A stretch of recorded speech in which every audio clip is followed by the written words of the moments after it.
নেত্রকোনায় যথাযোগ্য মর্যাদা ও নানা কর্মসূচির মধ্য দিয়ে পালিত হয়েছে জাতীয় বিপ্লব ও সংহতি দিবস। আজ ৭ নভেম্বর শুক্রবার দিবসটি উপলক্ষে জেলা বিএনপির সভাপতি ডাক্তার আনোয়ারুল হক ও সাধারণ সম্পাদক ড রফিকুল ইসলাম হিলালির নেতৃত্বে জুমার নামাজের পর জেলা কালেক্টর মাঠ থেকে বর্ণাঢ্য র্যালি বের হয়ে শহরের প্রধান প্রধান সড়ক প্রদক্ষিণ করে প্রেসক্লাবের সামনে গিয়ে সংক্ষিপ্ত সমাবেশ করে। সংক্ষিপ্ত সমাবেশে ডাক্তার আনোয়ারুল হক বলেন, ৭ নভেম্বর বাংলাদেশের ইতিহাসে একটি গুরুত্বপূর্ণ দিন।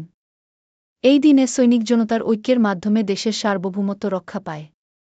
তিনি আরও বলেন, জাতীয়তাবাদী চেতনা পুনরুজ্জীবনের জন্য এই দিনের তাৎপর্য নতুন প্রজন্মের কাছে তুলে ধরতে হবে। বিপদে পড়েছে তখনই কিন্তু জিয়া ফ্যামিলি হাল ধরেছে।